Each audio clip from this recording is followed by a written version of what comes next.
لەشکرکێشی و سنوور بەزانەکانی تورکیا بۆ سەرخاچی هەرێمی کوردستان گەیشتۆتە ئاستێکی مەترسیدار کە لە بەشێک لە ناوچەکانی هەرێمی کوردستان بنکە و بارگای سوپای تورکیا دروست بکرێت. ئەمەش نیگەرانی هاوڵاتیانی لێکەوتۆتەوە و داوا دەکەن هەرچی زووە سوپای تورکیا لە خاچی هەرێمی کوردستان دەربکرێت و سنوور بۆ لەشکرکێشەکانی تورکیا دابدرێت.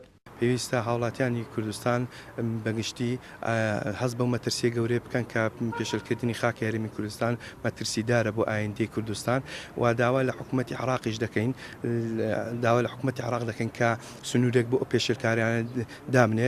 داوا لە حکوومەتی عراق و حیزبەکانی خۆشمانەکەم سەرجەم حیزبە کوردستانەکان کە ئاستێک دابنێن بۆ ڕێگریکردن لەو لەشکرکێشیەی تورکیا. ماوەی چەندین ساڵە هەموو ساڵێک یەک لە دوای یەک بۆردومانەکانی حکوومەتی تورکیا فڕۆکە جەنگیەکانی تورکیا هاوڵاتیانی سڤیلی کوردستان بۆردومان دەکەن گوندەکانمان بۆردومان دەکەن هاوڵاتیانمان شەهید دەکەن چەندین شەهید و قوربانیمان داوە لە ناوچە سنووریەکانی هەرێمی کوردستان.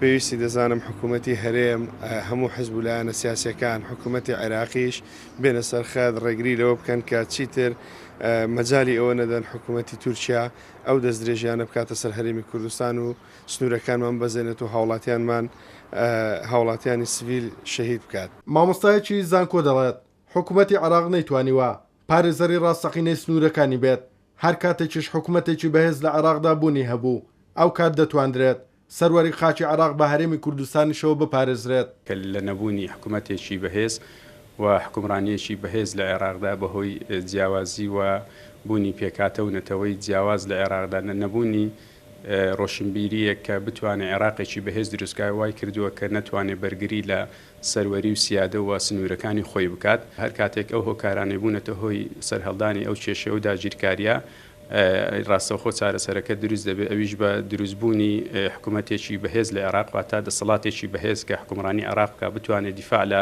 سەروەری خاچی عێراقکە بە هەموو پێکاتەکانی و هەموو ناوچەکانی سنووری عێراقەوە بە هەرێمی کوردستانیشەوە. بەزانن و دروستکردنی بنکە و بارگای سوپای تورکیا لە ناو خاچی هەرێمی کوردستان لە کاتێکدایە کە لە ماوەی ڕابردوودا ئەو سوپایە لە ڕێگەی فڕۆکە جەنگیەکانەوە دەیان هاوڵاتیان شەهید کردووە و ماڵ و ژیانی سەدان گوندنشینیان تێکداوە. بۆیە داوا دەکرێت ڕێگە لە سنوور بەزانن و لەشکرکێشەکانی سوپای تورکیا بگیرێت. توانە عومەر، کورسات نیوز، ڕانیا.